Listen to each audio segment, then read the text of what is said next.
रामू और विनोद गांव के रास्ते पर चल रहे होते हैं। दोनों दोस्त बातचीत कर रहे हैं। रामू हंसते हुए, विनोद, क्या तुमने सुना है? हमारे गांव में एक नया मेला लगने वाला है।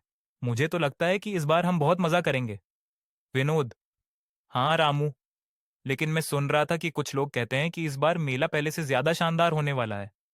रामू, सच में? ये तो अच्छा है। मैं तो जल्दी से वहां जाना चाहता हूँ। विनोद, लेकिन रामू, मैं सोच रहा था कि हमें कुछ भी खरीदने से पहले सोचना चाहिए। दोनों मेला में पहुंचते हैं। वहां पर रौनक और भीड़ होती है। रामू और विनोद घूमे और बहुत सी चीजें देखते हैं। रामू नजरें घुमाते हुए, वाह, देखो, यह जो तंबू है, वहां पर बहुत सुंदर गहनों की दुकान लगी है। क्या तुम इसे देखना चाहोगे? विनोद चौंकते हुए, रामू, देखो तो सही, ये गहने तो बहुत चमकदार हैं। मुझे लगता है कि ये असली हैं।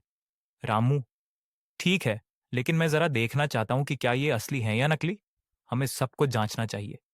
विनोद निराश होकर, तुम हमेशा सच्चाई की तरफ क्यों बढ़ते हो? जो चमकता है वही असली होगा। रामू और विनोद गहनों की दुकान पर जाते हैं। दुकानदार एक चमकदार हार दिखाता है। रामू इसे ध्यान से देखता है।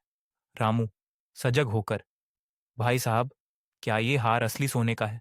दुकानदार हंसी में, बिल्कुल बिल्कुल, ये बहुत ही कीमती है, आप ले जाइए।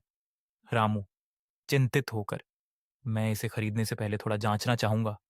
रामू हार को थोड़ा ध्यान से जांचता है और पता चलता है कि वह हार असली नहीं है।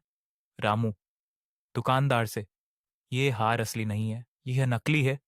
मुझे माफ करें, मैं इसे नहीं लूंगा। दुकानदार आश्चर्यचकित होकर, क्या तुमने इसे पहचान लिया? तुम बहुत तेज हो।